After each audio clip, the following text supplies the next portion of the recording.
nice hands, drives and scores.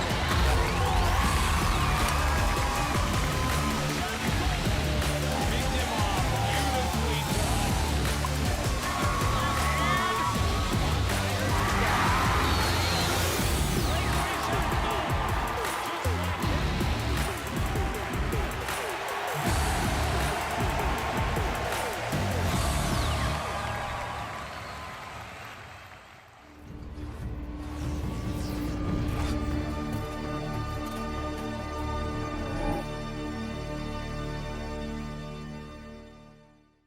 What's up, Cardinal Nation? This is Noah with the daily announcement.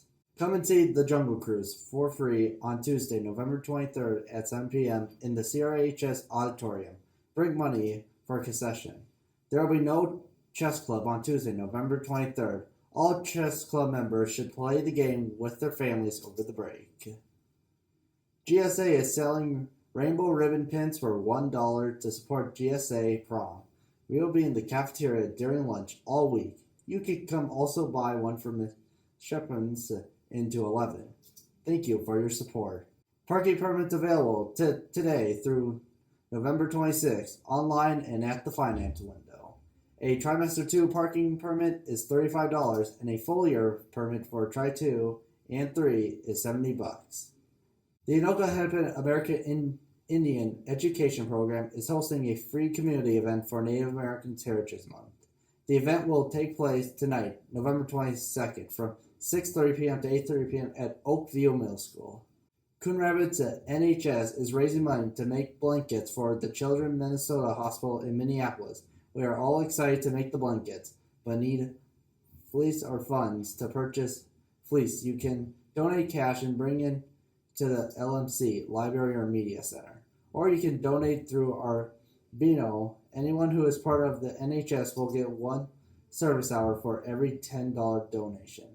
Today's lunch is the General Chicken. That's all the announcements today. This is Noah, and it's a great day to be a Cardinal.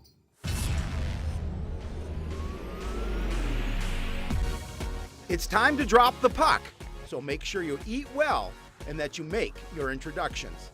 But before that, we are going to review all that was the fall season. Sports Night is next. Well, the saying goes that you have to start somewhere, and that's the case for the volleyball team for Coon Rapids. The Cardinals lost a lot to graduation after last year's short season. They also lost their coach. So they came into this season with a new head coach and a lot of girls stepping up into much bigger roles. Anytime there is this much transition, it's understandable when things don't go smoothly. Looking at the record and results, most would say the Cardinals season was downright rough. But a lot of the matches were closer than they look on paper. The Cardinals started the season with a senior-heavy lineup, but only limited varsity experience. All of them had some playing time, but only a couple were regulars on the floor at big moments in big matches. Rye with a solid kill. The Cardinals managed just 3 wins all season. A 4-set victory over St. Francis in mid-September, a sweep of conference opponent Armstrong, and a 2-0 win over Princeton at the Jefferson Tournament in mid-October. While the majority of their losses were in straight sets, the score of each set was close most of the time, and the team was clearly playing cleaner, stronger volleyball at the end of the year. Attacked by Rye off the block, and she gets the kill. New head coach Janine Crooks asked the Cardinals to do things differently than they had in the past, and she leaned heavily on her senior class. But there were a number of underclassmen who got big minutes this year and gained invaluable experience. The Cardinals will lose 6 players to graduation, including Michaela Wilder, who has been a leader on the attack the past 3 years. But what they have coming back is very exciting. Sophomores Tatum Shevchuk and Soraya Rai, and juniors Kate Caliphate and Tyra Favaseth, among others, played key roles in every match this year. Attacking kill for Tatum Shevchuk. The most important takeaway from the Cardinals season should be that they progressively got better, and they were playing their best volleyball at the end of the season. Coach Crooks and her returning players will have more experience when they take the court again, and they hope to continue that progression into 2022.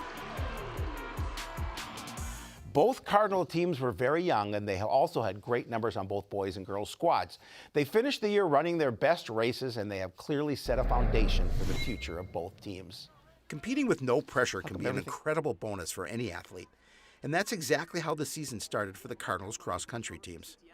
They had a solid influx of athletes, so while they didn't have a lot of varsity experience, they had a ton of potential.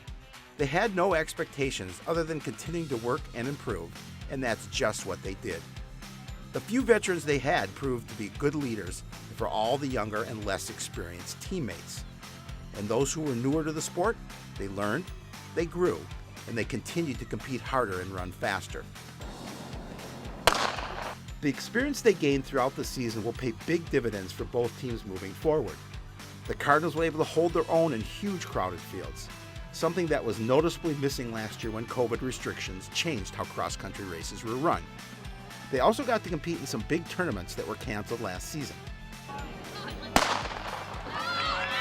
Neither team had a lot of success when it comes to how they finished the races as a team, but individually, they continued to set new standards.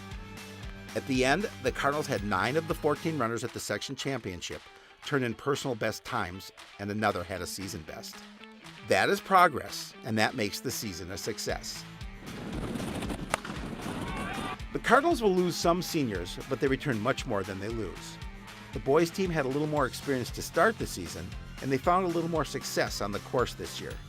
2 of the 7 competitors at sections were seniors, but neither factored into the team's score. Their one all-conference runner is just a freshman, and they had a junior grab honorable mention.